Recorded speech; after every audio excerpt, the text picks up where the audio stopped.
I'd like to acknowledge His Excellency Rear Admiral Kevin Scarce. Welcome, Governor. It's wonderful to have you here. Welcome too to the members of the Senior Management Council of the State Government of South Australia. Particular welcome to partners and sponsors of the Dr. Martin Seligman Residency. Partners and sponsors, you know who you are. We're so delighted that you're here with us today. Welcome to local government mayors and chief executives and executives, supporters and sponsors too of the Institute of Public Administration. Ladies and gentlemen, thank you so much for coming to join us. We hope quite a few of you have got your fingers ready for tweeting today. We'd encourage you to be tweeting questions to us or comments into the tweetosphere using hashtag CPH013, and you'll see that up on the screen shortly.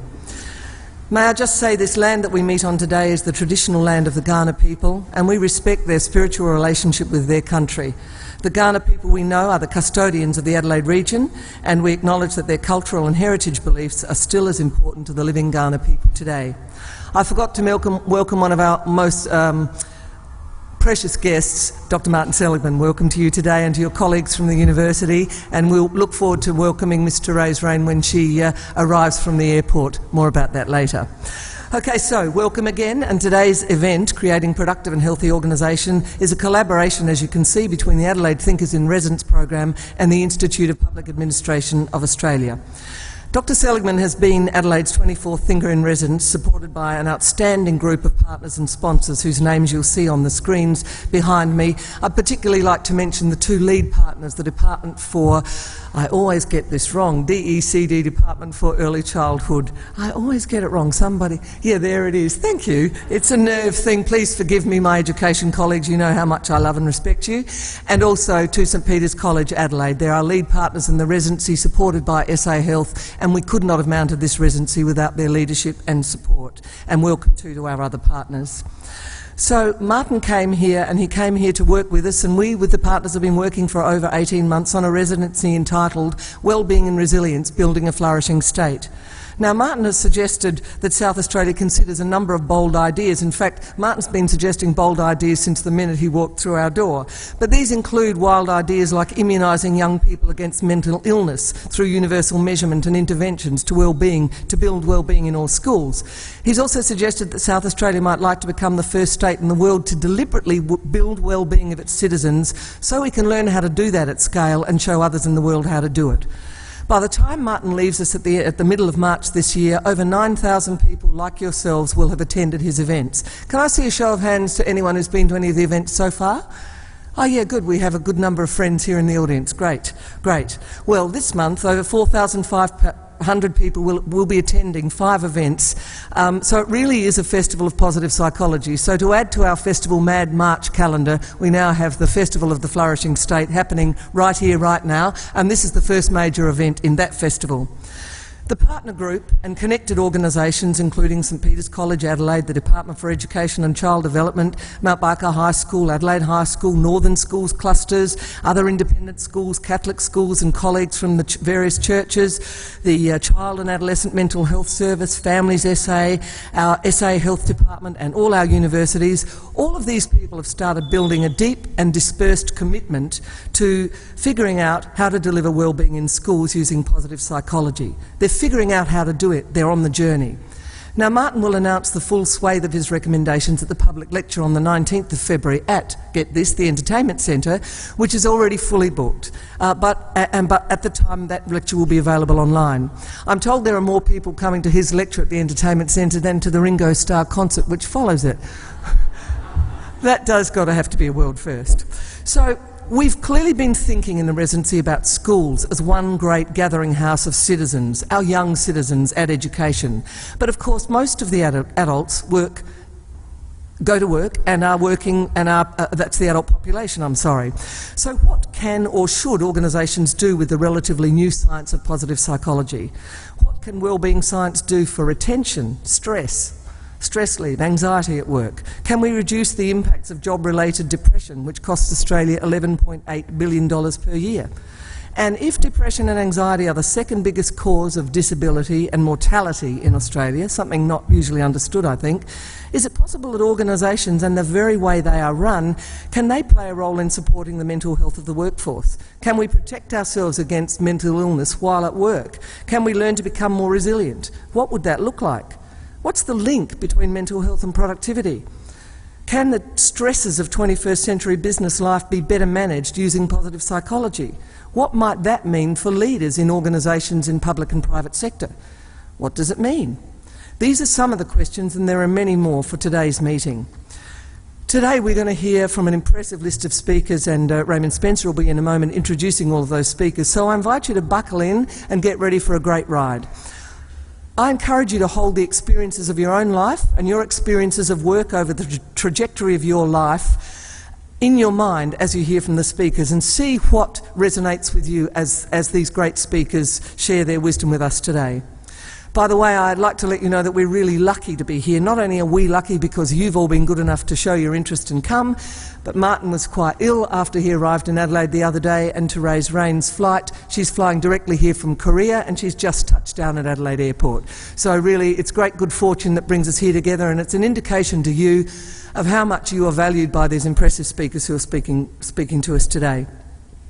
Following the presentations, a panel consisting of all the speakers and facilitated by me will convene so that you can participate with some healthy and spirited discussion. We will be filming the presentation today, however, not the panel discussions, and remember you can tweet on #CPH013. I'd now like to invite the Chairman of the EDB, Mr Raymond Spencer, who's going to make some opening remarks and introduce the speakers to you. Raymond's told me not to go on for a long time about him, but suffice it to say he has more than 35 years of leadership in international business, management planning, technology, finance, organisation culture and mergers and acquisition, and is a great and treasured leader in South Australia. Raymond. Your Excellency, ladies and gentlemen, welcome to this very special event. I'd like to begin by welcoming our guests, Dr. Martin Seligman. Theresa Rain, as you heard, will sneak in here in a minute, unseen of course, and pop up right in the front seat here, and Irma Ranieri. I'm the chair of the Economic Development Board, and I'm thrilled to have been invited by Gabrielle Kelly to open this event. And I want to take this moment to congratulate and indeed recognize her for the excellent work that she has done with the Thinkers in Residence program during her tenure. Thank you, Gabe.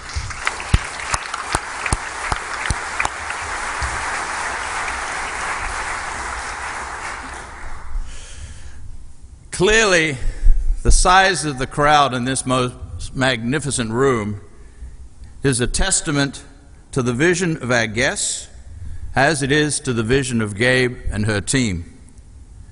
Today's panel discussion is titled Creating Productive and Healthy Organizations. It is, I suspect, a misnomer of sorts.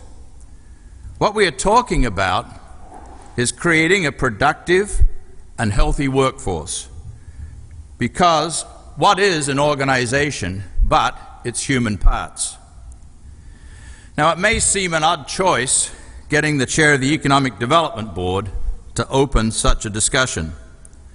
Not because economists and business leaders are not interested in productivity, and sometimes I think maybe we're all too interested in productivity, but because economic and business leaders are often seen as hard-headed numbers crunchers, or at least that was the case. Increasingly, we recognize that economic development is built on, and indeed serves as its ultimate objective, the well-being and happiness of its community. It's an idea that I wholeheartedly embrace, and why I'm so pleased to be here today. My return to Adelaide is a story I sometimes like to relate when I speak publicly for two reasons. One, first, that people don't realize that I am actually from Adelaide, given my accent, but I am. I was born and grew up in the hills, to be precise, and I'm fiercely proud to be a South Australian. You know, South Australia is a rare place in that it provides comfort for many. It has an abundance of natural resources for both pleasure and productivity.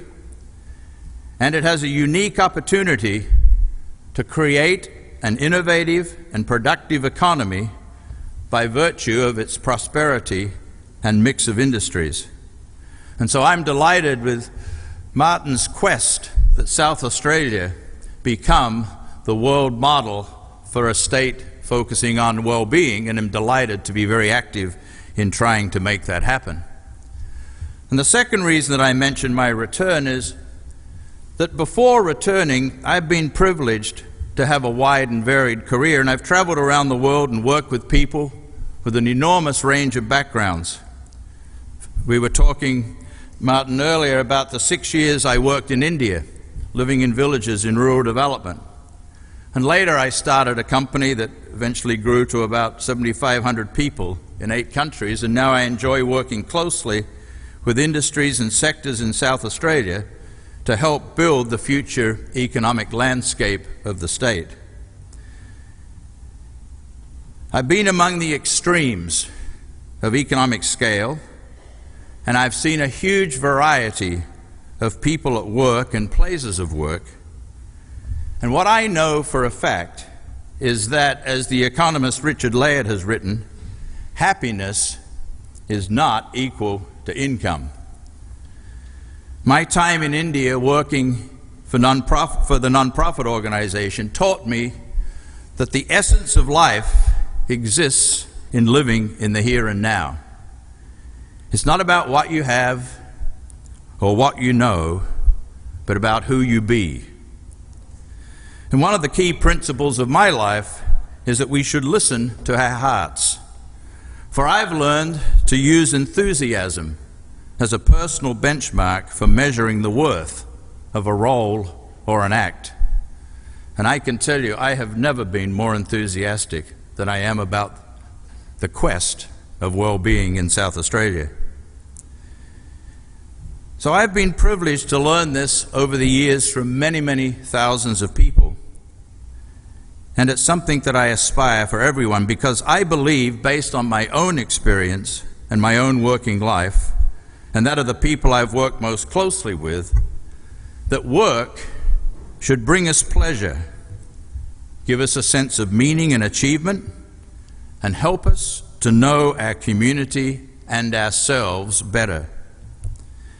Our collective opportunity for prosperity, then, is linked ultimately to our individual need for positive emotion and a sense of purpose. The science of well-being, then, has much to teach us about how we can make more productive and healthy organizations by focusing on people. Our organizations should provide us with the opportunity for strong, positive relationships. We should feel engaged with our roles, our colleagues, and our clients. We should have meaning in our working lives and feel connected to the values that our workplace espouse. And we should feel that we are accomplishing something real and tangible, not just for ourselves, but for our families, our colleagues, our community, and the world. In short, all who we care about. Now, I think most of us in this room would recognize that these statements are just inherently true. And as I've said before, the idea that economic growth is reliant on well-being and health, particularly mental health, of the workforce, is not something that would be lost on our guests, or indeed each of you, for it would just seem to make common sense. And finding a way to turn this into effective policy is perhaps the greater challenge. As you know, the Premier has embarked on a very serious program of renewal in the public sector, one that is aimed directly at its culture and workforce, beginning with its core values and moving outward to its way of working. And I've been very honored to be intimately involved with its design and implementation. I'm going to leave it to Irma to speak about the program directly as the Chief Executive, but I want to say this. The key to the success of this program is the inculcation of a culture that creates a workplace for public sector employees that is innovative, motivating, and rewarding. Now, we cannot hope to achieve this by simply instituting new rules and systems. Organizations, the best sorts of organizations, are systems that unite individuals in a common purpose with common values. We need to renew our focus on the individual in organizations, both public sector and otherwise. Help them to find meaning in achievement in their work and learn to grow together by creating an operating culture based on a shared purpose, common values, and understood behaviors. And this is why I am so honored to be here today and so enthusiastic about this seminar. So enough from me. Let me introduce the stars of the show, this afternoon's speakers and panelists. Professor Martin Seligman is one of the most widely known psychologists of our time. He has spent over 40 years working on the issues of depression, optimism, and pessimism. In 1996, Dr. Seligman was elected president of the American Psychological Association. And since 2000, his main mission has been the promotion of the field of positive psychology. Amongst other things, and many other things, Dr. Seligman is currently working with the United States government on well-being and resilience for the armed forces. He's worked in it with both the US and UK governments, as well as obviously in South Australia, in education settings, and continues to have a strong focus on training psychologists in positive psychology. Martin, thank you for being here. We are very honored that you have chosen Adelaide, South Australia as the place to spend your February and half of Mad March. So thank you for being here and for being here today. Therese Rain is the founder and managing director of Ingeus, an Australian company operating in more than 150 locations across the world. Ingeus assists more than 100,000 socially and financially excluded people into independence every year through their journey to suitable, sustained employment. Ms. Rain is also the CEO of Assure Programs, a business psychology services company providing employee assistance programs and organizational development in Australia and New Zealand to further empower and inspire authentic change in the lives of others. Ms. Rain studied psychology and holds a Bachelor of Arts and Master's qualifying in psychology from the Australian National University in Canberra. And our third panelist is Irma Ranieri, I think well known to probably everybody in the room. I've never yet been in a room of public servants who didn't claim Irma to be a friend. Irma is here in her role as the Chief Executive of the Public Sector Renewal Program. Irma has led change management and people development in two key agencies, firstly with PIRSA and then DMITA, where she's also the Deputy Chief Executive. Irma was chosen by the Premier to lead the Public Sector Renewal Program because of her proven track record in creating change, which puts the experience of the individual at the center of the change program. And Irma is also currently the President of IPA South Australia. Thank you, Irma, for your great work for the state. And thank you to each of you for giving us your time and talent this afternoon. And now, it's on with the show. It's an absolute pleasure to be here, and I'm amongst some very famous people, so thank you. Your Excellency, Dr. Martin Seligman, Raymond Spencer and Gabe Kelly, it's a pleasure and thank you, and it's an absolute honour to be leading the Public Sector Renewal Program. It's a significant and serious program that's aimed at engaging public sector employees in establishing significant change.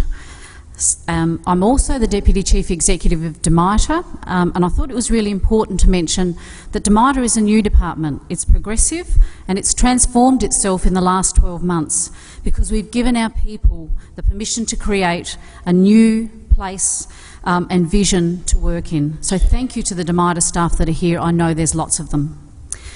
The Public Sector Renewal Program was launched on 1st of October by the Premier, who is deeply committed to the possibilities and change that the program can bring to the public sector. Raymond has been pivotal in this process, and I actually consider Raymond to be a mentor. I thought I'd do it in front of 800 people, so he can't say no. I've also been truly inspired by Raymond's vision for how he does put people at the centre of that change. I'm very passionate about the public sector. I think many of us that work in it are, and there are lots of very bright, intelligent and motivated people in the public sector. It's the state's biggest employer, and we comprise a workforce of approximately 100,000 people. Martin Seligman, I've been reading your books for a really long time, and you write about our calling in life, certainly in Flourish, and where your passion and drive is maximised. This is the program that's actually that calling. I'm not sure if I'd do it for free yet though, but in fact it is something that I'm really passionate about. So I was only reading that the other day, but I also, as a parent of grown-up children now, is that Martin Seligman has actually brought, I guess, some of that positive psychology to everyday people to actually help them in challenging times. So I thank you very much for that. It's been a lifetime journey. So let's talk about the Public Sector Renewal Program. I've got a small team of people, mostly volunteers, and that's growing by the day, and I'll talk a bit more about that. So in fact, it started with a vision and it appears to be growing, and that's because we're putting people at the centre of actually creating that change. I'm actually very excited about the role that positive psychology basically plays in understanding and fostering the factors that allow individuals and communities to flourish. And how can we do that through this program? I, like many others in this room, spent most of my career working in the public sector. I'm passionate about the impact that the public sector has on community.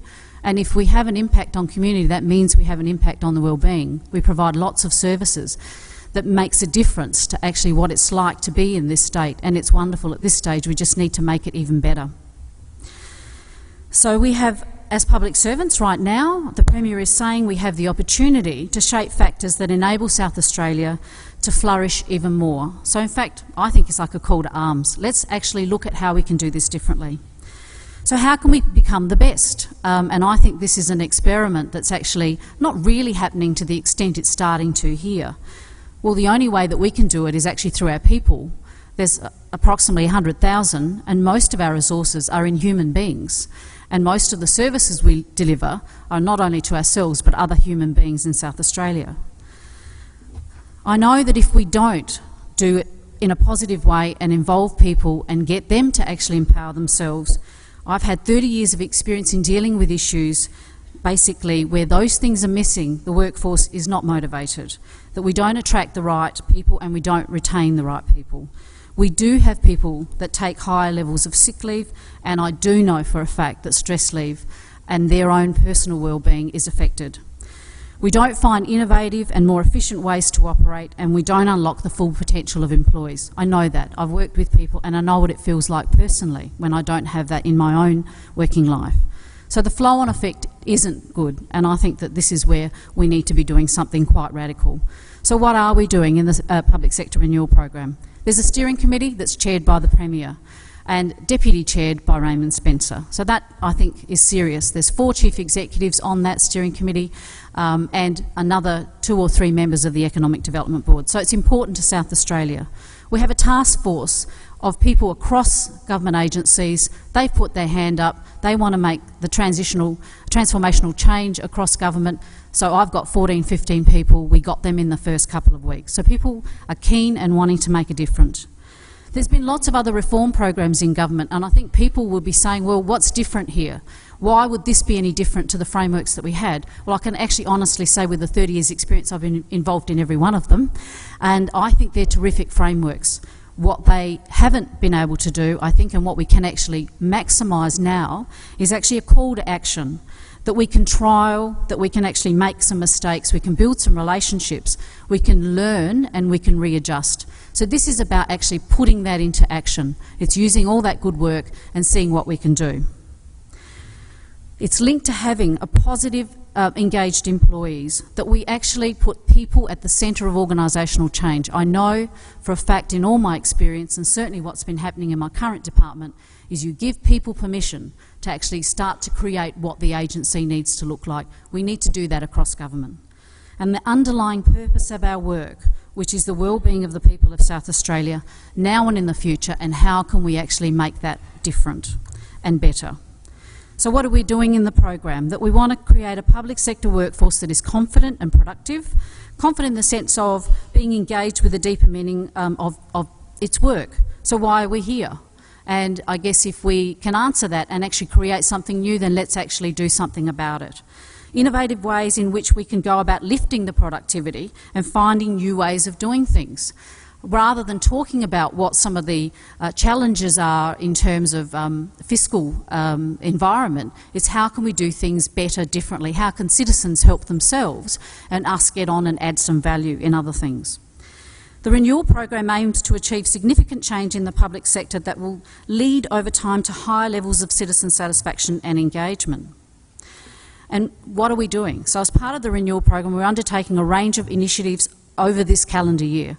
I'm going to highlight two today, and one that Raymond mentioned around values. The first is that we're actually using some demonstration projects, prototype projects. We're selecting and completing a range of strategically critical change projects, each within 90 days.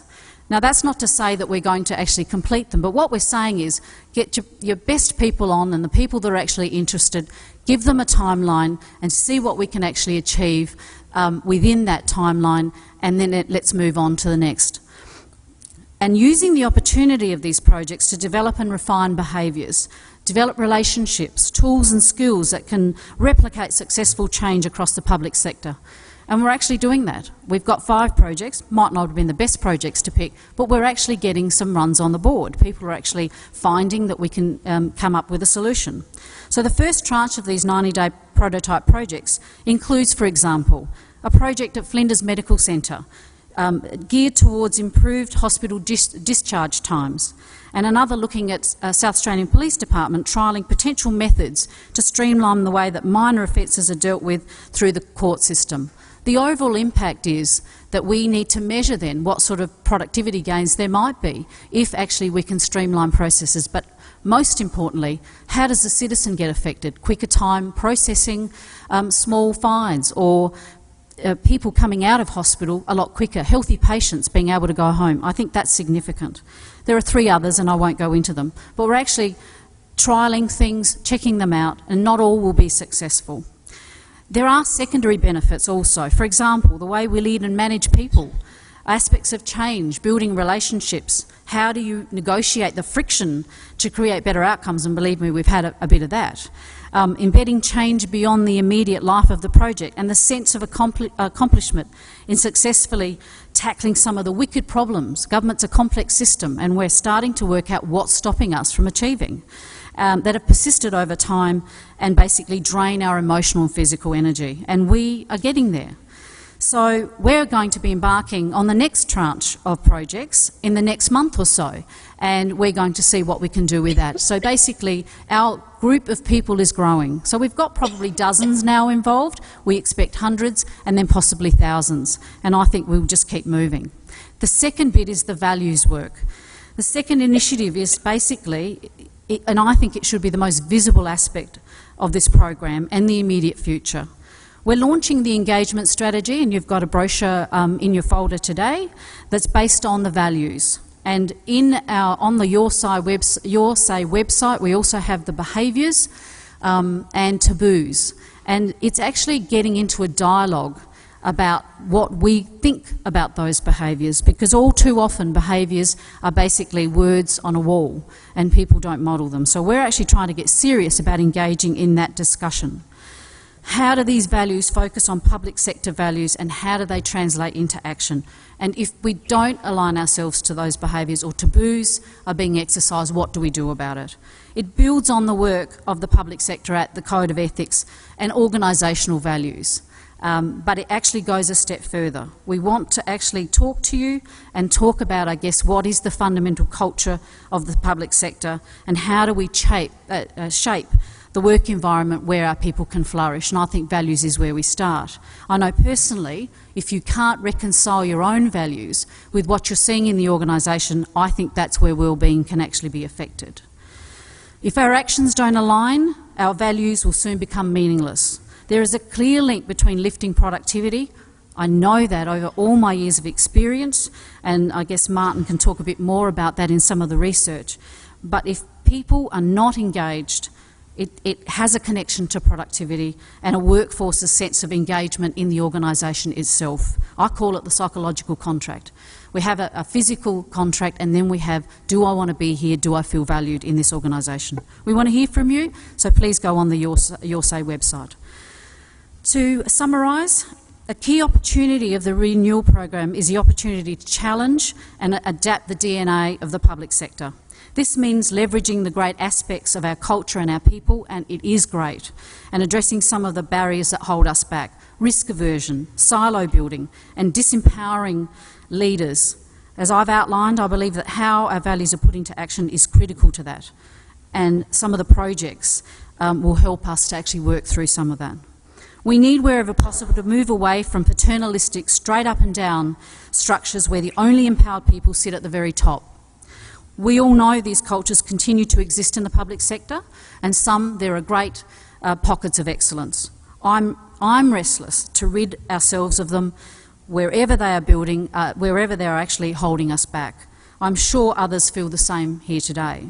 The renewal program will fail if we assume that we can create a new culture out of the same thinking and behaviour that gave rise to the old. When the existing culture remains unchallenged at all levels of the organisation, change efforts will start with a flurry of activity.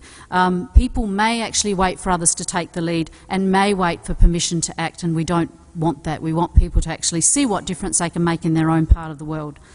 Leaders, both formal and informal, are critical in this regard. We're putting our money where our mouth is in terms of the program. We're working with the University of New South Wales to conduct the first public sector trial of the High Performing Workplace Index. The index will measure productivity from a range of perspectives, with wellbeing one of them. The index is being run through the division in DeMita and PIRSA, and I'm actually asking any others that want to get involved, whether it's from councils and other places, please contact my office. We'd like to get more people involved in the trial, and I believe our University of Adelaide will become a key player in that as well. Leadership happens when one of us, at any level of an organisation, recognises that what is going on around us is our personal responsibility. I urge you to go on Your Say website and have your say on the values. At the moment, I don't fear complacency in terms of this program. In fact, right now, I'm actually overwhelmed by the generosity, enthusiasm and passion of the people that have been involved to date in the program. And I guess what might be a scary thought for some is that we might just be onto something bigger than any of us actually could have imagined. So can you join us on the journey? And I think that there's lots of learning and growth to actually happen for all of us. Thank you.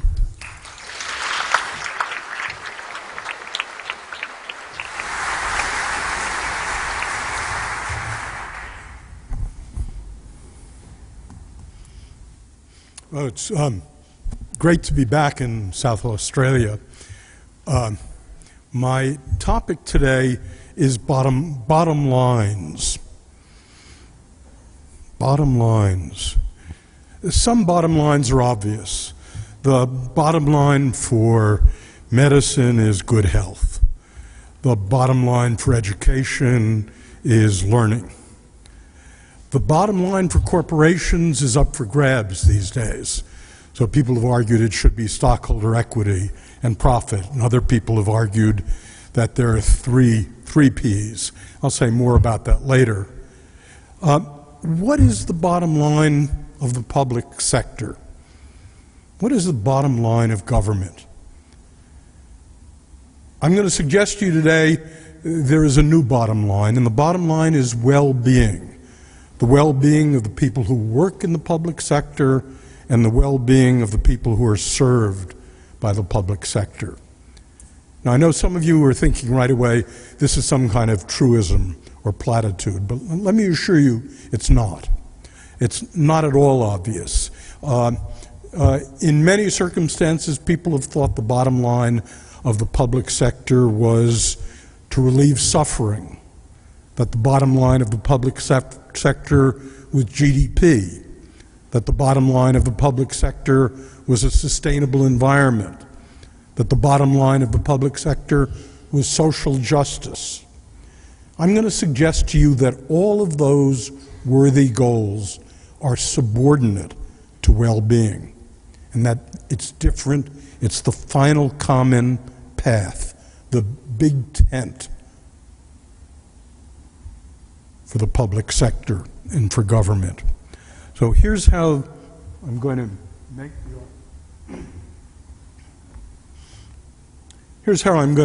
make the argument today. You've just heard a claim which I think is not a platitude, that the bottom line of the public sector and of government generally is well-being. I'm going to have to say, what is well-being anyway? And if I had made a claim like this 30 years ago, you would have been correct in not paying attention. Well-being was not measurable, it was not definable, and therefore it was not buildable. Things have changed. I'm going to suggest to you that well-being is something I use the initials PERMA for. I'll explain what PERMA is. I'm going to talk about how to measure PERMA. Positive emotion, engagement, relationships, meaning, and accomplishment. I'm going to say that's what PERMA is. That's the final common path that should interest us about the public sector. And I'm going to spend a little bit of time talking about how to measure it, because if you don't measure the right thing, you don't do the right thing. So the first step is measurement. If all you measure is GDP, if all you measure is suffering, if all you measure is social justice, all you measure is the environment, you can't do the right thing. You have to measure more than that. You have to measure the final common path. And I'm going to talk about expensive measures and extremely inexpensive measures of well-being. Then I'm going to talk about how to build well-being. You might wonder, can well-being be built, or does one just have a set point? And the answer turns out to be it can be built, and there's been good evidence over the last 15 years that it can be built. But it doesn't take elaborate programs to build it. I'm going to suggest to you there's a powerful invisible hand argument for building well-being once you measure it. So I'll talk about building it, positive emotion and different exercises that are done, about building engagement, about building good relations, about building meaning, about building accomplishment. And finally, I'll talk about work that's done widely in schools, and then my excuse for talking about the public sector, work that's done throughout the entire United States Army, which is the second largest employer in the United States. Walmart is the largest employer in the United States. I recently heard the largest employer in the world is the Indian Railway. That's what I'm told. At any rate, that's what we'll talk about in my 20 minutes. So, first, I want to say what defines well-being. And I think there are 5 elements that define well-being. An element, by the way, in my way of thinking, is something that human beings pursue when they're free and non-oppressed for their own sake. And I'm going to say there are 5 such. And the first, the one that's most commonly talked about, is roughly happiness. It's positive emotion, how you feel, feeling good, and its reverse, not being in mental suffering. So all of flourishing, all of PERMA has anti-PERMA as well, but I'm just going to talk about PERMA for now until I talk about measurement. Well, you might wonder why positive psychology and flourishing doesn't stop with feeling happy. And it's very important that it doesn't stop. And the reason is that how you feel, happiness, is bell-shaped in the world and is strongly genetically constrained. And basically, the evidence is that of the 7 billion people on Earth now, 3.5 billion don't feel good right now. And the best we can do about increasing how you feel is roughly 5 to 15% increases in good cheer, being merry, and being happy. And so if the be-all and end-all of flourishing was just smiling and being happy, I wouldn't be up here suggesting that this is a policy goal for an entire state or for government as a whole. The second goal, the second pillar of positive psychology and flourishing is engagement, being one with the music, being time stopping for you. And as I look around, it looks to me that about 60% of you are completely wrapped up, are in flow with what I'm saying. The other 40% of you are having sexual fantasies. By the way, it's what we found. But an important goal of flourishing is the question of more engagement with your work, more engagement with your people you love, more engagement in leisure. The third is good relationships. Human beings are hive creatures. Contrary to what Dawkins tells us about the social gene, the selfish gene, it's apparent to many of us that group selection has gone on and that we are powerfully creatures of the hive. We're ineluctably seekers of good relationships, whether or not that brings us engagement or positive emotion. And the fourth component is meaning and purpose, belonging to and serving something that's bigger than you are. Again, this has been very important in human evolution. And the final is accomplishment. Achieving your goals, mastery, competence. So that for me is what PERMA is. That for me is the big tent goal for the public sector and for good government. Now, importantly, and the reason I have the temerity to stand up before you and talk about this as goal for government is that in the last 20 years we found out that both of these things are measurable, quite well measurable these days, and learnable. And so let me talk a bit about measurement. And I want to repeat that what I said about measurement is unless you measure the right thing, you don't do the right thing. So public sector, the well-being of the people that public sector serves and the employees of the public sector must start with measurement. Now, there are a fairly large number of routine psychological tests for positive emotion, engagement, relationships, meaning, and accomplishment. And most of these are available for free. I have a website called AuthenticHappiness.org, which has the 20 leading tests. And so if one were to measure this in the public sector, one might measure it by giving the routine tests to employees and to the people they serve. There's a brand new development I want to tell you about. I think questionnaires will be entirely replaced in the next decade because of big data. And I'll show you this and then I'll try to tell you what it means. PERMA, turns out PERMA and anti-PERMA has about 45,000 words in English that mark it. And there's a systematic way of doing thesaurus and the like, and listening to people, and you can ask, and it turns out, I believe, even better than tests, you can ask, what is people's state of PERMA and anti-PERMA. Now, what I'm showing you here is based on tens of millions of utterances of people who are on Facebook and who take personality tests. The top is people we call highly neurotic. They've taken personality tests that tell us they have high neuroticism. The bottom is people who have low neuroticism. The size of the word tells you how big an effect it is. So the fact that sick of is highlighted here tells you it's enormously different in high neurotic and low neurotic people.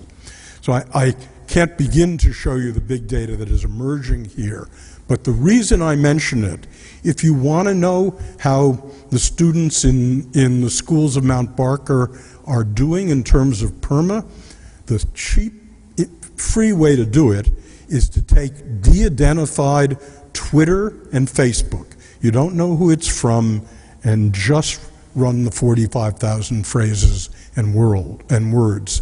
And if you institute IRMA a new policy in a given locale, you can ask for changes in PERMA by sweeping through. So I think there's a revolution coming in measurement. So I mentioned that. And here's what I want to say. So what I've said is that PERMA is a goal, that it's measurable, there are routine tests, and on the horizon is something much better than routine tests for knowing how people are with respect to PERMA. I'm going to now very quickly go through interventions that for years we've been doing with individuals to raise PERMA. But these are just the tip of the iceberg, and one of the reasons I'm so honored to be talking with Therese today is that Therese and her company are people who put flesh on the skeleton of raising PERMA in corporations. But I want to make an invisible hand argument for you. Once PERMA is measured and publicized, it becomes an invisible hand. And so, for example, let's think about Melbourne versus Adelaide. And let's say one hopes, as Ray does, as your Premier does, that Adelaide may someday, and may right now, make the claim that it is the city with the highest well-being in Australia. Let's say it turned out, I'm not claiming it is, that Adelaide had higher PERMA and lower anti-PERMA than Melbourne. That's a terrific invisible hand argument. People in the state of Victoria then say, what can we do to raise the well-being in Melbourne? And so, in the same way that money, in Adam Smith's term, is an invisible hand argument, once you substitute well-being, you get exactly the same invisible hand argument. If you want to know whether or not you should be a doctor or a lawyer, you're 25 years old. Both of them pay a lot of money. There's good reason to think that doctors have, even though they earn the same amount of money, have higher well-being than lawyers. If that's true and it's publicized, it becomes an invisible hand for the law becoming a happier profession. So, so much for, so I'm going to tell you a few interventions, but basically the interventions are local. Once you know the data on well-being, the invisible hand acts to increase it. So let me just very quickly go through interventions that have told us that PERMA can be increased at the individual level. For positive emotion, good evidence that every night for the next week, if when you go to sleep you write down 3 things that went well today and why they went well versus appropriate control groups, then 6 months later your depression will be lower, your life satisfaction will be higher. Simple exercises like that at the individual, at the group school level raise happiness. Engagement. If you go to my website, AuthenticHappiness.org, there's a test, signature strengths test, which gives you your 5 highest strengths. About 2 million people have taken it, very valid. Then your assignment is, if your highest strength is kindness, for example, to take something you don't like doing at work, something boring and tedious, and you do it using kindness. And so, for example, one of my students was a bagger at the grocery store. She hated bagging. Her highest strength was social intelligence. And so she recrafted bagging groceries to use social intelligence more. And she decided she would make the encounter with her the social highlight of every customer's day. And while she obviously failed at that, she was putting what was best inside of her on offer all the time. And the job went better, she liked it better, well-being goes up. So there's good evidence, if you know, or if your children know what their highest strengths are, and learn to use them more, that well-being goes up. Relationships. This comes out of very clever marital therapists. These people look at what do you say to your spouse when she comes home with a promotion? And turns out there are 4 different things we might say. Passive constructive, which is congratulations, dear, you deserve it. That has no effect on a marriage. You might as well say nothing at all. There's active destructive, which is, you know what tax bracket your promotion's going to put us into? There's passive destructive, which is what's for dinner. And it turns out the only thing that matters, and what people have to learn to do in corporations, in marriages, and in friendships, is active constructive. It doesn't come naturally. You have to learn it. It's teachable. And it's basically something like, I've been reading the reports that you wrote to the company, and the last one you wrote on the pension plan is the best report I've seen on fiscal planning for a company in my 25 years. Now, relive it with me. Exactly where were you when your boss told you you had been promoted? She told you. Now, exactly what did he say? And why do you think he really promoted you? And how can you use those strengths more with the kids? And it turns out when people do that marriages, relationships go better. So, simple skill, I didn't have it before I read this literature. Meaning, the M, belonging to and serving something bigger than you are. How do you build that? Well, we have people write their obituary. When we're dealing with depressed patients, we call it a life summary. Be sure, don't call it an obituary, those of you who are clinicians. And we have people write down what a positive human future would look like. And then to write down through their grandchildren's eyes what you had done to increase the positive human future. So there are exercises for that. And finally, and this is the usual bottom line of many of our lives and many of our endeavors, accomplishment. And we're very interested in the question of who never gives up, and grit, and self-discipline. And the bottom line about that is it seems that our measures of self-discipline and grit account for about twice as much of the variance in academic accomplishment as IQ. So we routinely measure intelligence, we measure grit and self-discipline, and then we go on to measure grades. So the question of increasing grit and self-discipline is a huge, important question, and as far as I know, no one has yet been able to do it. Great challenge for the future.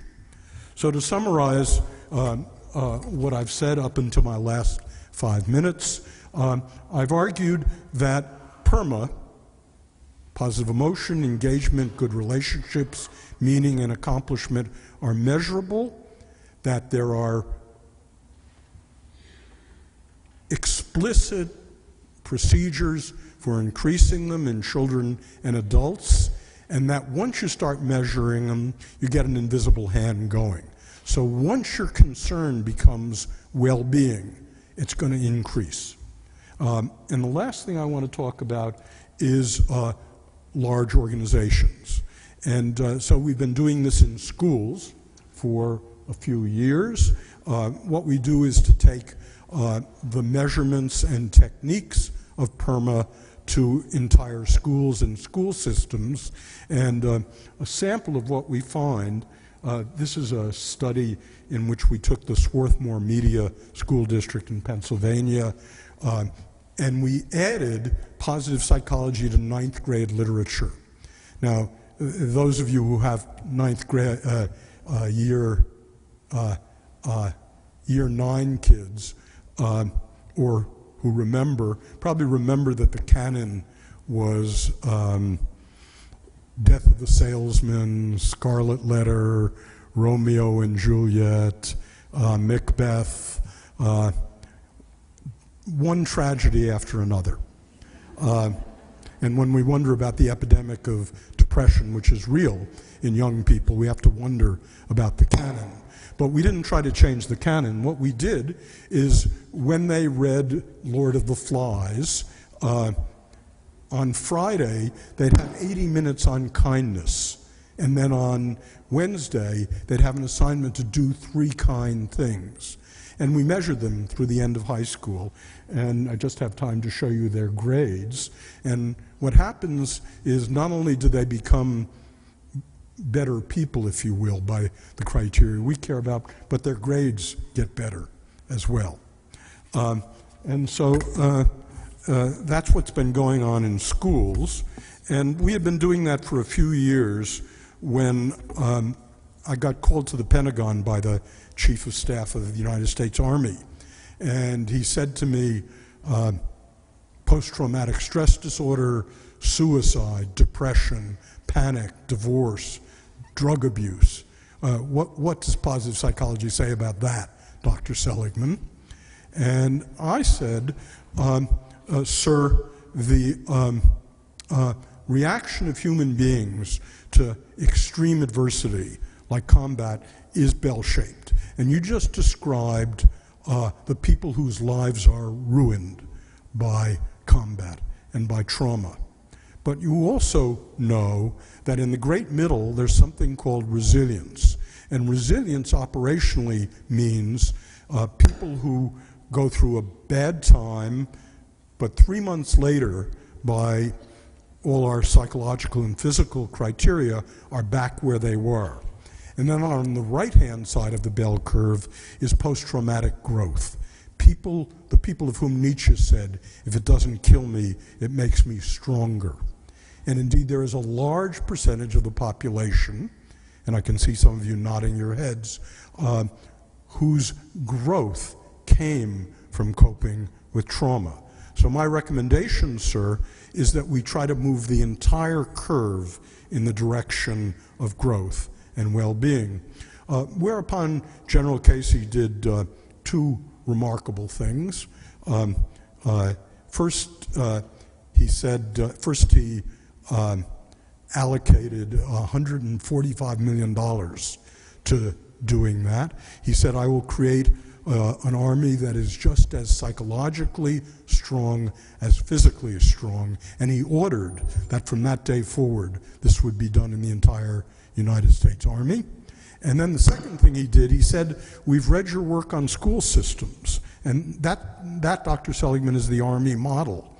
We see that you teach teachers about PERMA, and the teachers teach the kids, and then you measure well-being in the kids. Well, that's the Army model. We've got 40,000 teachers in the Army, the drill sergeants. And so your job, Dr. Seligman, will be to train all the drill sergeants on flourishing and positive psychology, and they will train the 1.1 million soldiers in the Army. And indeed, that's what they've been doing for the last 3.5 years. It's called Comprehensive Soldier, and now it's being done in Army families as well. And I can show you just some of the data from it. This is about the measurement of PERMA. So there are two aspects to comprehensive soldier fitness. One is measuring it and then looking at outcomes. Can you actually increase it and what are its consequences? So this, remarkably, is about colonels and generals. So every year there are 1,200 colonels who want to be brigadier generals, but only 33 of them are promoted to brigadier general. So the question is who? And it was mysterious until General Casey got everyone in the Army to take the test. And it turns out it's highly predictable who's going to get promoted general. So what this shows you, a 0.52 correlation, is that the colonels who report very high engagement in their work are much more likely to be promoted. This shows you the major factors. And then on effectiveness,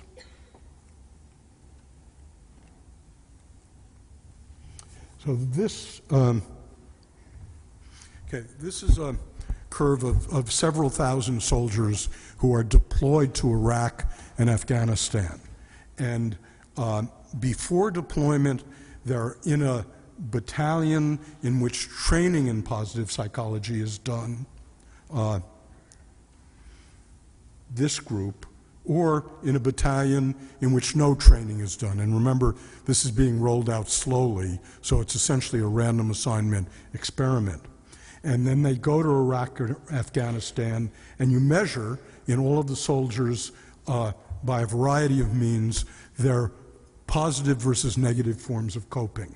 And you find out that even, well, it goes down during deployment, and it goes up, gets significantly better in soldiers who have learned at least a little bit of PERMA and flourishing.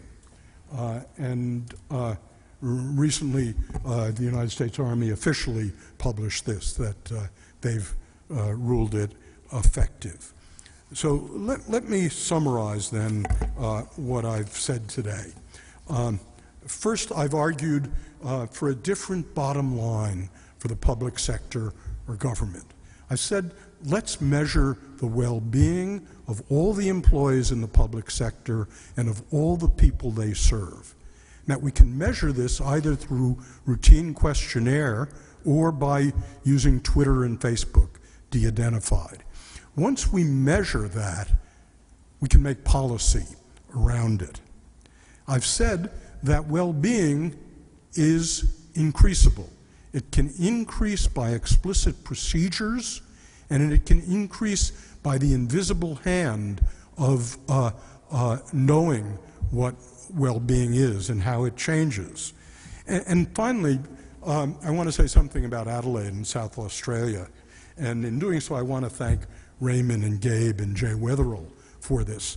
South Australia really has bragging rights here. The notion that an entire state might get itself interested in well-being, might measure well-being, might build well-being is unique in the world right now. And so the main reason I am so delighted to be back is I think South Australia has a good chance of becoming the state that defines what well-being will be for the rest of the world. Thank you.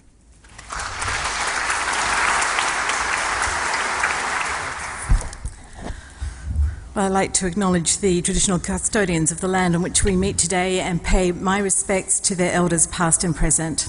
It's a true joy to be here in Adelaide, where I was born and where I lived until my mid-teens. It's a true honour to be here with Professor Martin Seligman, whose theory on learned helplessness informed my psychology honours thesis in the early 1980s. It's also wonderful to be here as a guest of Thinkers in Residence, which is a wonderful program which has brought new working best practice models like Common Ground, not just to South Australia, but to the whole of Australia. It's also wonderful to be here finally with you today after travails of black ice in the mountains, where I thought I'd go hiking on Saturday in Korea, hospital visits, delayed planes from Seoul last night, lost baggage, missed connections from Brisbane this morning, an unscheduled flight via Melbourne. Let it not be said that I didn't move heaven and earth to be here with you.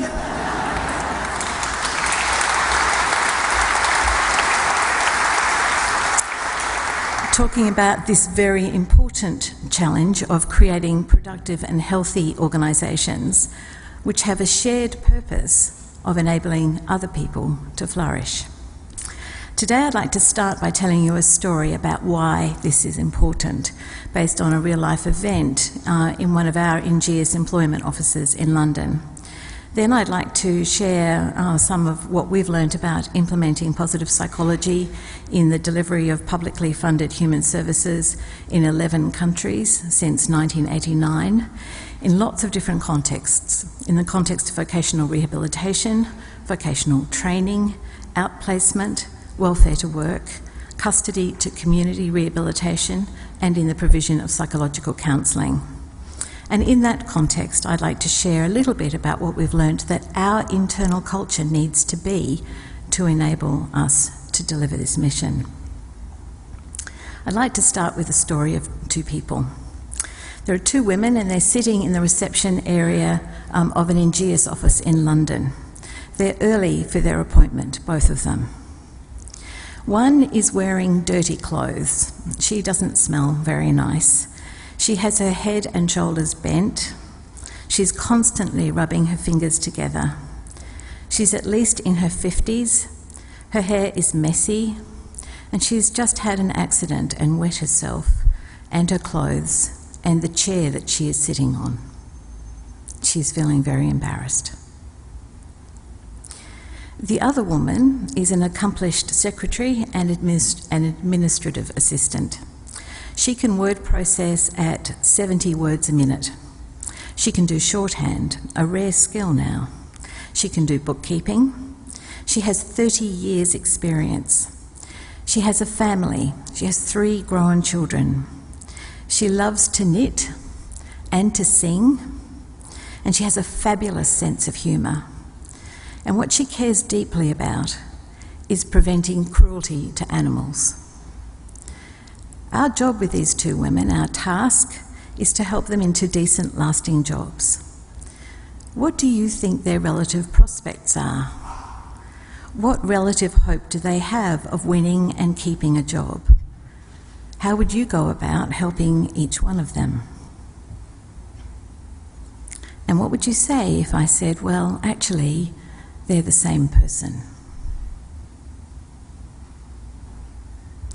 Our role at Ingeus in Korea, where I've just been talking with our 200 or so staff there, as it is in France and Germany, in Sweden and Switzerland, in Poland and in the United Kingdom, in Saudi Arabia and in Australia, is to see every person who comes to us as a whole person, to see the best in every person we assist and help them to uncover the best in themselves, to help them perceive and own their signature strengths, to understand how to use their kindness or their sense of humour, and how they do that in situations that are difficult, and how that might be useful in other situations, like in work.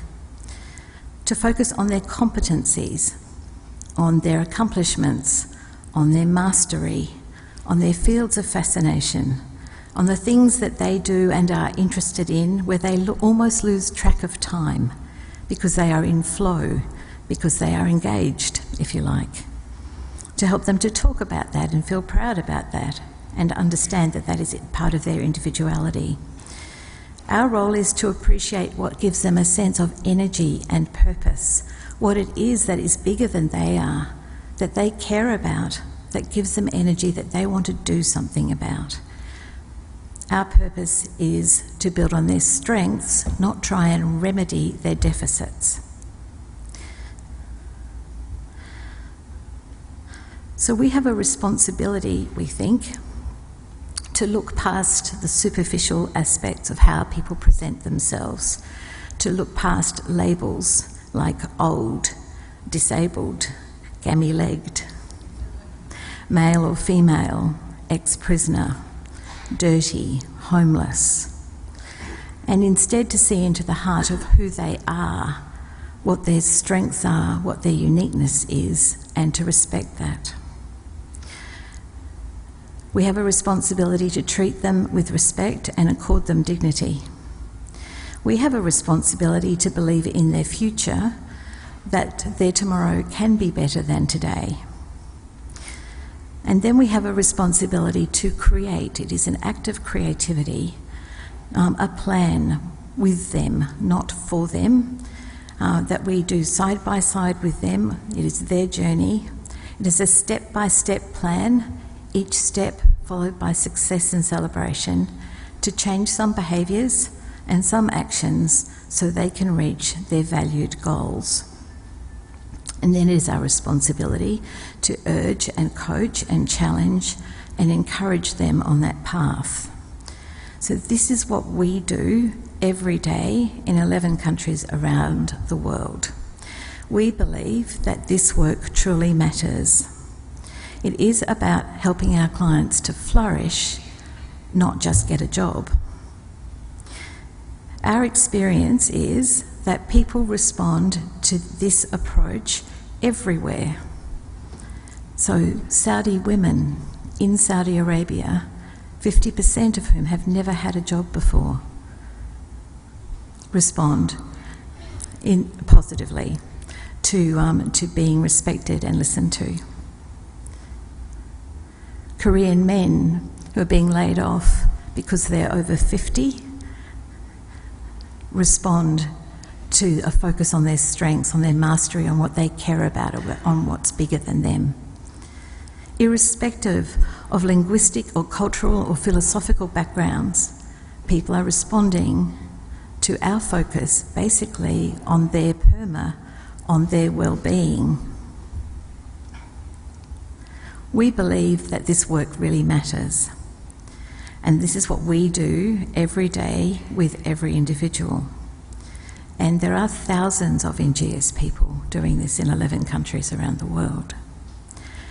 I believe that we share this goal with all those in public service that focus on helping people to flourish. Whether people are funded by the taxpayer and are working and employed in the public sector, or whether they are funded by the taxpayer and working in not-for-profit or profit organisations, as they're, I think, mistakenly designated. This is our purpose, this is our higher calling, that our fundamental goal in delivering human services to people, is to help them to flourish. So we've learnt quite a bit on this journey since 1989. And one thing that we've learnt is that it's really not possible for our people to focus on our clients flourishing unless they themselves are.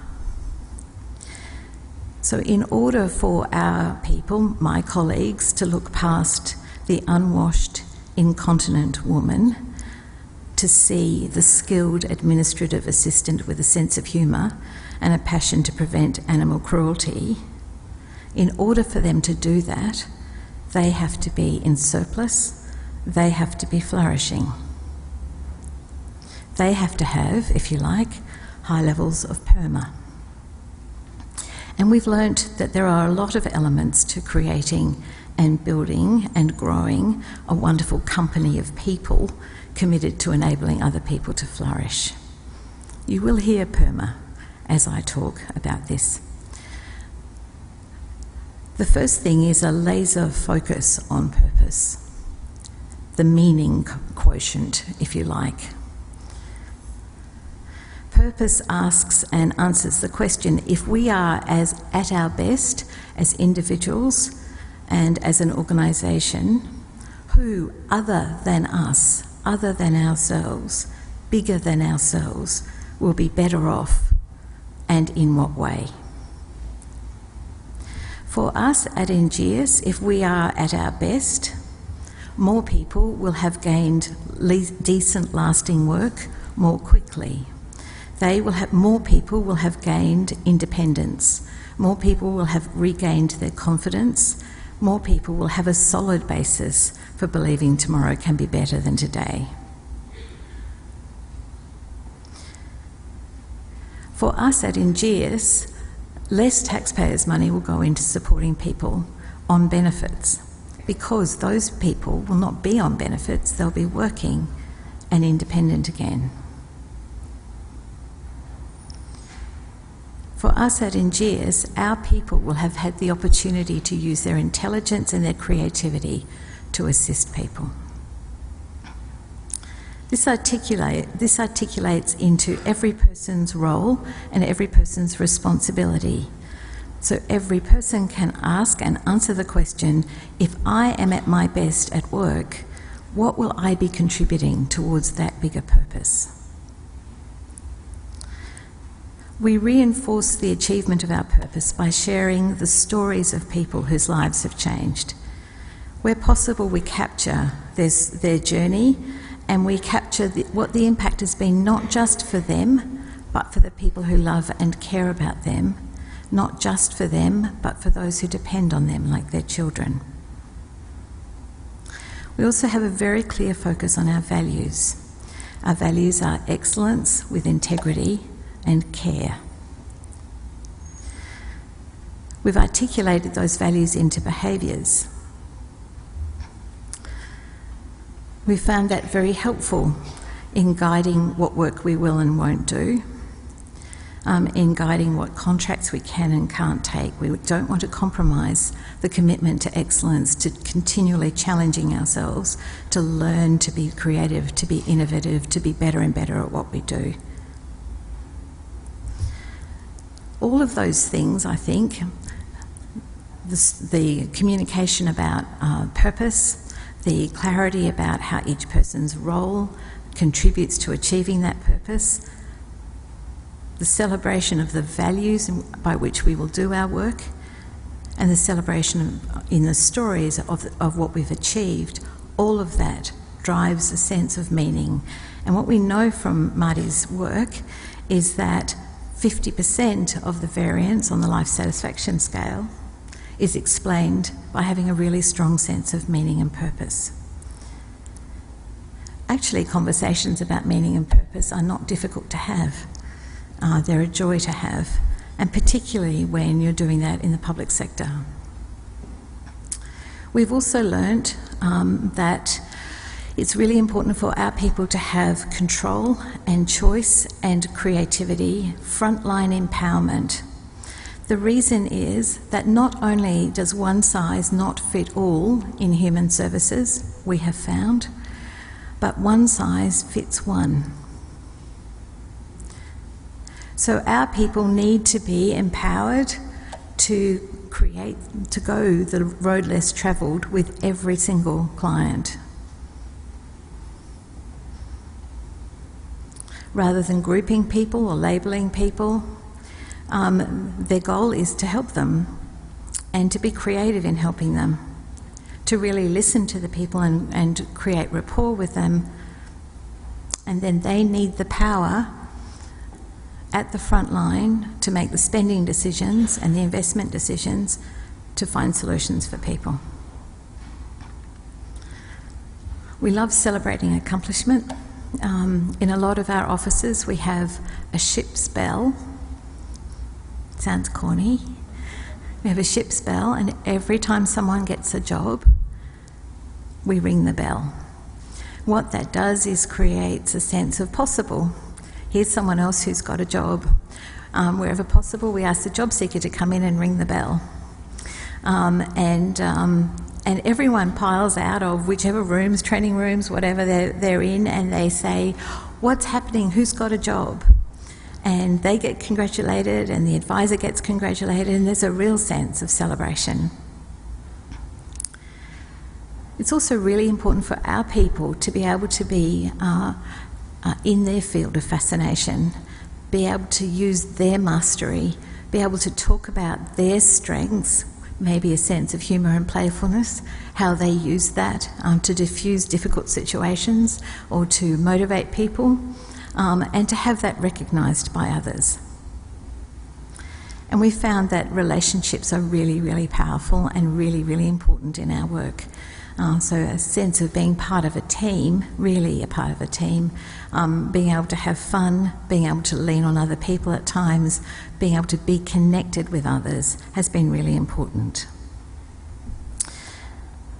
There's probably a lot more that I can share about all of this, but I guess I'd like to just leave you with a question, which is, what would it look like if you were at your best in your organisation?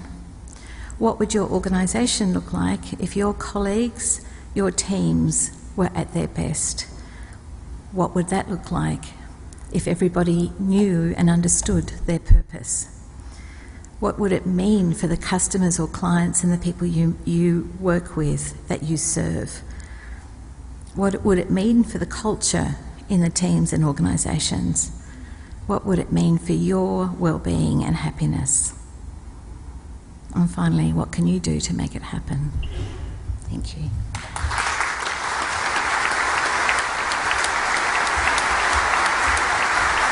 Can I just open this conversation, and I'm very happy for you to speak to each other or answer what I'm saying to begin with. Picking up that thing you just recently said, Therese, about giving people control and choice and creativity, and particularly people in the front line. Can you talk about what's that been like for your leaders and managers? That requires a kind of trust, which is a hard thing for people in many structured organisations. So a lot of our leaders have grown up in the organisation, so that helps. And we've had to fight against people wanting to put massive amounts of paper and process around decisions. What happens is a local manager will have a budget for what are called client services, and each advisor will know broadly, well, I've got this amount of money that I can invest in my clients on average. Not every client needs money spent. The woman who I alluded to was someone who had been rough sleeping on the streets of London for 3 years, and she actually needed help finding somewhere to live, and for that she needed a rental deposit. So the advisor went, well, what you most need is somewhere to live, somewhere that is clean, that is safe, that is dry, where you can get some sleep for a few weeks, and I don't mean just stay there for a few weeks. And so she used her client services budget to put down a rental deposit for that client. What that meant was the next week this woman came in, and she had been able to sleep, and she'd been able to wash her clothes, and she'd been able to wash herself, and she felt much better. And then the conversation could really happen about going to work at the RSPCA as an administrative volunteer initially, and then into employment.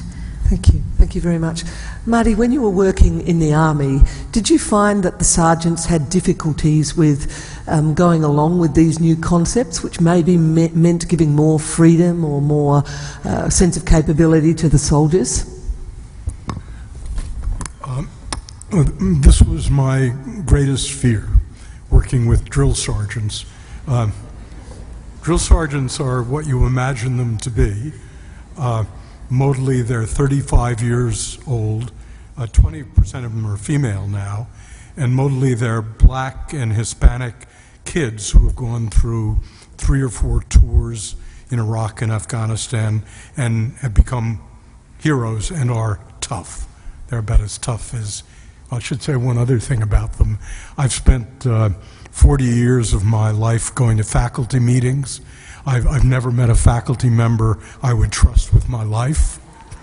I've met dozens of drill sergeants I would trust with my life. So my greatest fear was girly, touchy-feely, psychobabble. Why have I been ordered to the University of Pennsylvania to sit here and listen to this crap? And indeed, it's 8 days of training in the first half hour. By the end of the first day, they're leaning forward. By the last day, more than 50% of them say it's the best course they ever had in 50 years in their 20 years in the Army. But one thing a story that sums it up, I think, better than the statistics. We were teaching active constructive responding one day, and the next morning I was at breakfast, and one of the sergeants came up to me and said that he had phoned his 11-year-old son the night before, and his son had hit a home run in Little League. And after 5 minutes, his son said, "Is this really you, Daddy?" So picking up on that, thank you very much, one of the questions relates to that, which is PERMA really the answer to oppressive managers? And this change at the individual level can't happen inside systems without leaders changing. Irma and then Therese, I know Therese, you said that many of the people and leaders in your organisation have grown with the values of the organisation. We're exploring here actually making some profound changes at the value level. Irma, can I have your feeling about the capacity of people in the system we're discussing here in the public sector to make these kinds of changes at the individual and the leader level? Just a brief comment. I think the capacity is enormous. And certainly we found with people that have volunteered to be part of the program that most are coming, I think, with all of the PERMA with them, the positive, the meaning and wanting to make a difference.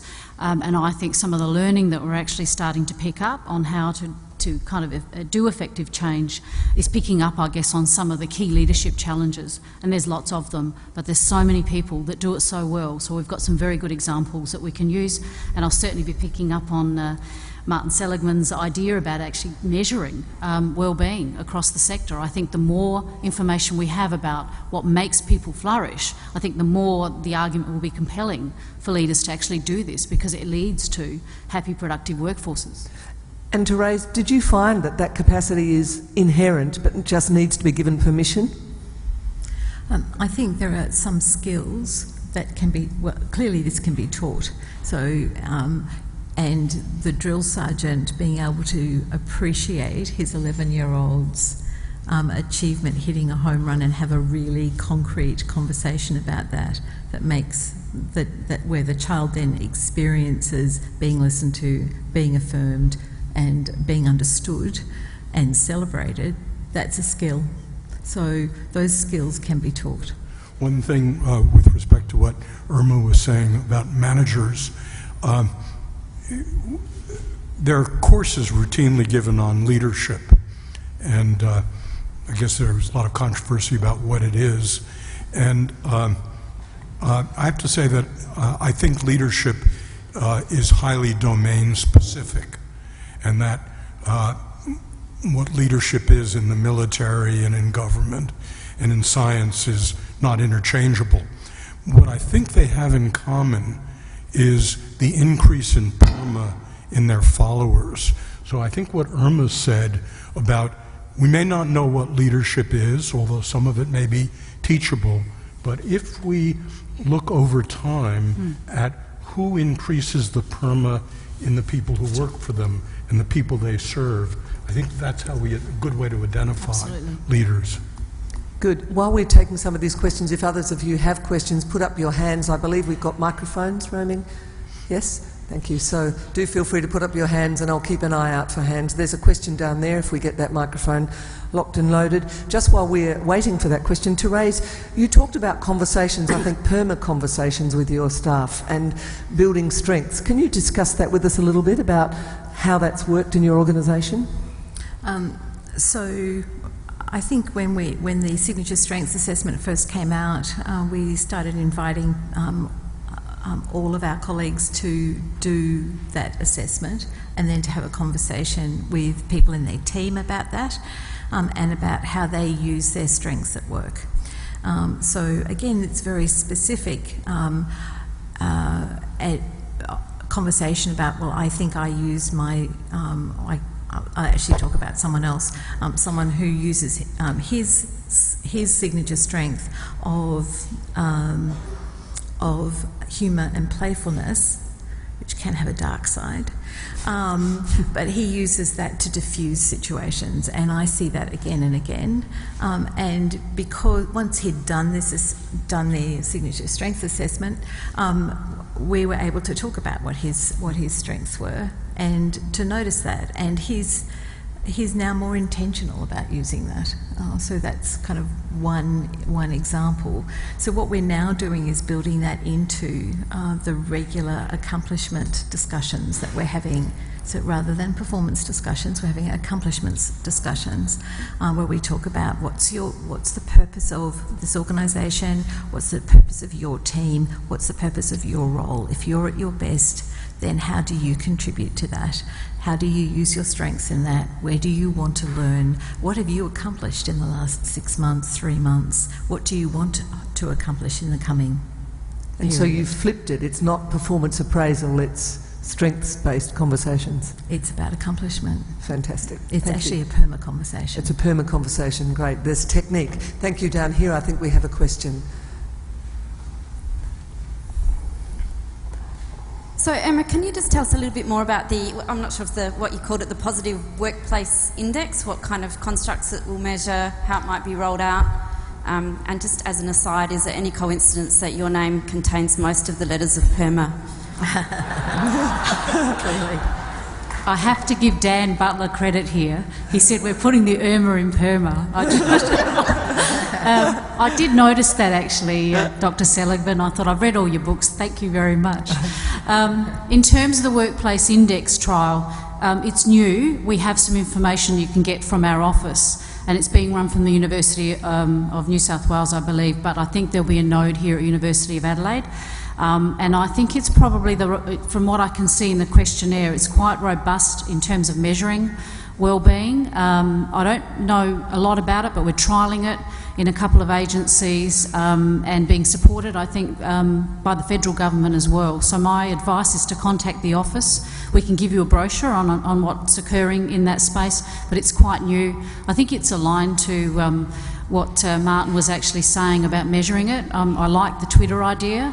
I think we just need a bit more information, and I think when we have that measure, we can actually then talk about how well we're travelling. So it was really important at the beginning of this program to know what that line in the sand was, to know whether we're actually making a difference. And I assume if we keep going on this same path and using, I guess, the PERMA model, because it's just such good letters, then I think that we'll get somewhere. Just while we refer to this some more, it's very difficult for me to see, so can you signal clearly if you've got a question and then stand up so I can see that there's somebody waiting? Therese, before we leave that point, can you talk about the measurement you did in your organisation and how critical that was? So since the PERMA survey has now been completed and validated and is reliable, we have just run that. We're initially running a trial within our Australian organisation, and then we're planning on taking that to all of NGS globally, so we'll be able to validate it across lots of different cultures and countries and languages, and it gives us for us baseline of how we're going as an organisation, or where we're starting as an organisation on PERMA. And how did your people find that? Very fast, very easy, it's online. Great, great. Marty, do you want to add anything more? I know you've spoken to us about the importance of measurement, but anything else you want to add to that?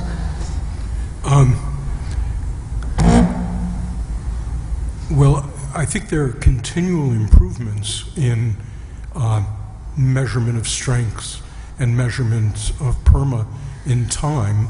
A lot of them, I should say, are non-proprietary and freely available.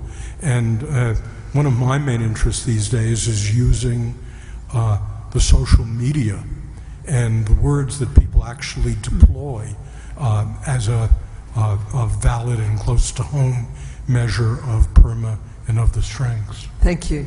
We have a question down here. Actually, it's not a question. It's just for encouragement for everyone. I've been fortunate to come here because South Australian Ambulance Services have given me that opportunity.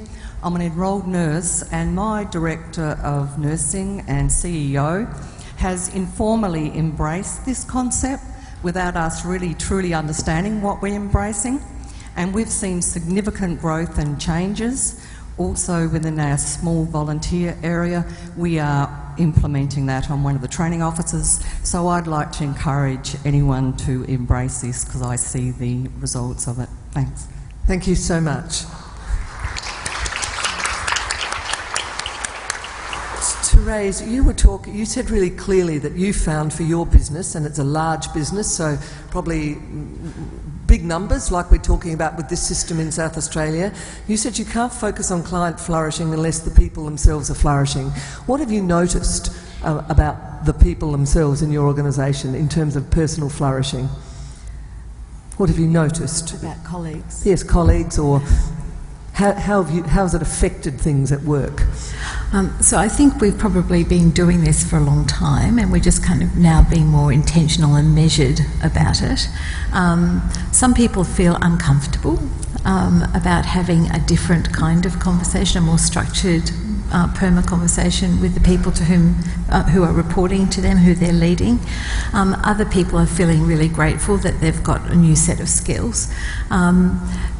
Generally, there's a lot of creativity around, well, how might we play with this? How might we recognise? And I know that, for example, one of our teams has got a gratitude jar where they've just created this themselves, and they go and pop in a note to say they've noticed someone doing something really nice.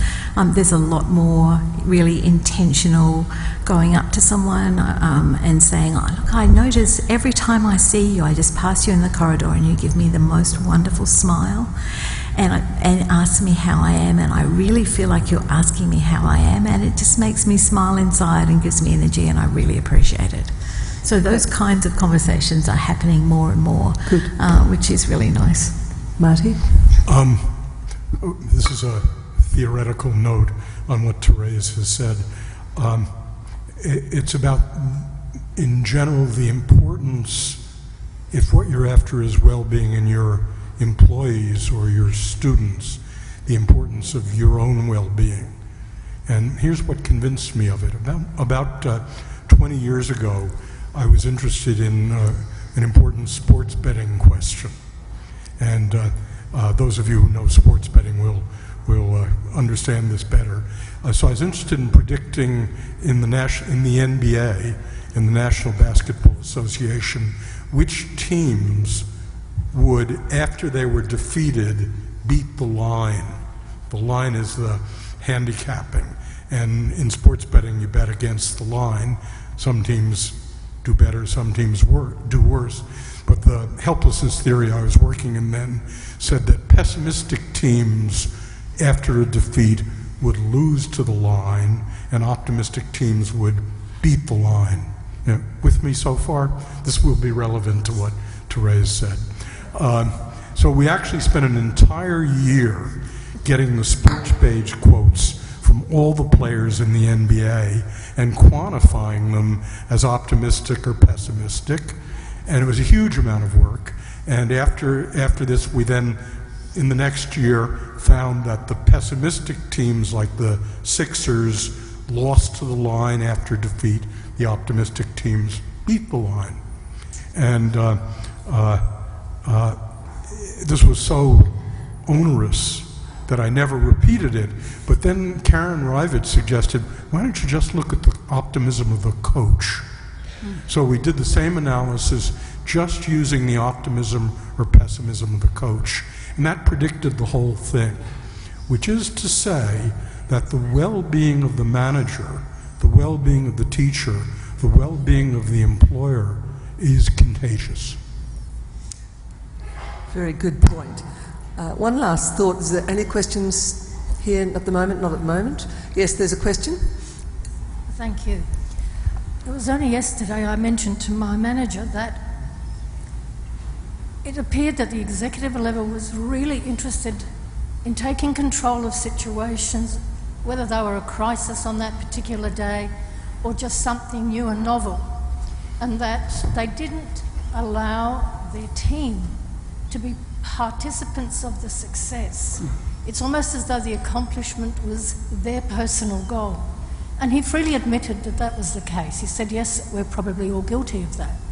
And he also admitted that the managers, the executives in this very large Australian Taxation Office organisation would probably keep psychologists busy for the lifetime. My question, please, is, given that this dominant status seems to exist in my public sector organisation, I'm really interested in your drill sergeants who are also in a position of power. You said that there was a drift from the first day where there was resistance until the final day where there was open acceptance. What do you think is the tipping point that allows a person to understand that relinquishing personal power is not actually losing power? Thank you. I just know that I don't personally see any clients anymore. And at any one time we are probably serving 400,000 people around the world. And it's not me who's making the difference. Who does it? Yeah. I love the stories though. I love the stories of people's lives changing, and I love hearing them from the people who facilitated that. And you don't need them to be you doing it? I can't look after 400,000 people. Irma? In 11 languages. Thank you. Irma? The only comment I'd make is, I guess the work around the values and behaviours is to basically get, I think, fundamentally down to what we expect of our leaders. And I think that when we get serious about leaders empowering people to share the joy of the success or moving out of the way so others can get, we have to hold people accountable to those behaviours.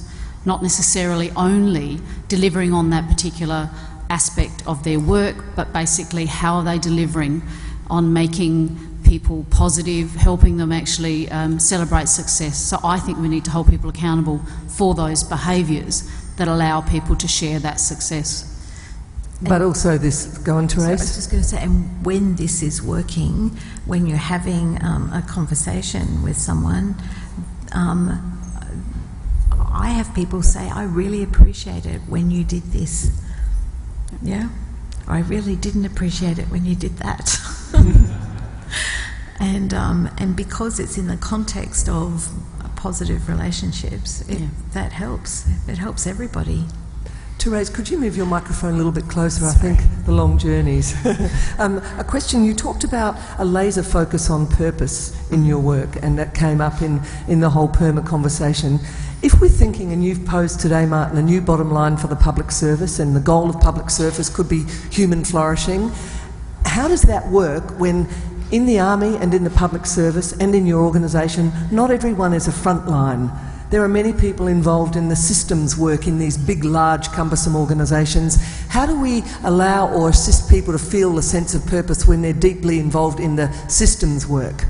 So for our IT people, they are providing the architecture, the appropriate lines, the data processing, the right software, and that enables our frontline people to do their jobs more easily, and doing their jobs more easily means that Harry, who slept on the streets of London for 5 years and ends up working as a forklift driver at Sotheby's in his field of fascination, which is Greco-Roman and antiquities, that he can have that life transformation. So the bringing of the stories is not just back to the frontline people, it's to everybody. For the HR people, they are selecting, developing and enabling all of our people so they are the right people with the right levels of well-being to deliver to our clients, So everybody in the organisation has this shared purpose. Martin. Well, it's really Irma and Therese who are on the front line of this, but there is one example from my university. So we did PERMA flourishing training with our development office, the people who raise money. There are 50 or 100 of them at Penn. And one of the things we did was to ensure that you met the kids who got scholarships and you met faculty members who otherwise wouldn't have been there. So you saw the concreta of what raising money really meant. Yes, excellent example. We have one last question. I can't see the person, if you could stand up. Up the back. This may relate to comments that you made in the previous audience member's question, which was about how can the frontline workers, I'm finding the echo very difficult. It's all right, we can hear you. How can frontline workers use PERMA skills to manage up? Excellent question. Good. Who'd like to start with that? I think Dr. Seligman. I plead not hearing it. How can frontline workers use PERMA to manage up, i.e. to influence their bosses to help drive change up towards from frontline services to people in authority? It's a change agency question. How did your drill sergeants impact the majors? I have to pass on this, and for one reason, that almost all the stuff that I've worked on that worked was done top down rather than bottom up, I'm sorry to say. Excellent, thank you. Therese.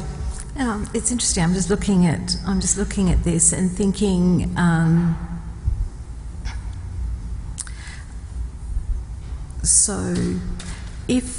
So one thing someone can do is say, I really appreciated it when you mentioned that story, or you mentioned the bigger purpose, or I'd love to hear more about how my role links to the bigger purpose of the organisation. Or you can notice that your manager is trying something new on accomplishment, and on recognising your skills or strengths, and you can say, I really appreciate your effort in implementing this. Or you can think about what their strengths might be. You can ask them what their signature strengths might be, and you can say, when you can notice to them when they are using them to good effect. Or, you see, because it's a conversation and it's relationship. Thank you, Irma. May not always be possible. I'll probably just use myself as an example, I think. This has been a fantastic journey in terms of a program, but I'm always managing up to the most senior people I've ever known that I could be managing up. And PERMA, I think, you preempt that if you're personally in a really positive space and you have a meaning and it's not quite getting there with people or not understanding or whatever, often that actually is contagious. And you get a wider group of people around you to be your support. And in fact, when I said that in my speech, what I found is possible is that you can, from wherever we are in the organisation, because in fact the frontline services or the IT people that are prepared, if they see the line of sight, their power is a lot greater than sort of the one person at the top. So in fact, if people have all of the things in PERMA working, then I actually think that is contagious. And in fact, there's groups of people that will influence up. So I would say just having a very balanced, sort of positive psychology, emotion, and having meaning and the rest of it has to be that you'll be in the stronger position when dealing with people managing up. It's amazing what you can actually have happen without actually even knowing it. So that would be my comment. That's certainly what I'm experiencing. So it's a kind of social contagion. Yeah. It's an immunisation. The attractor factor. It's clear we could go on talking about this for a long time, and to have such an outstanding panel is really a privilege. I'm sorry that we're going to have to wrap this up to finish on time. I'd like to ask Deanna, and someone else is coming in with some gifts, if you'd like to come in with gifts to our panel. But I'd like you to show your recognition to this outstanding panel with a round of applause.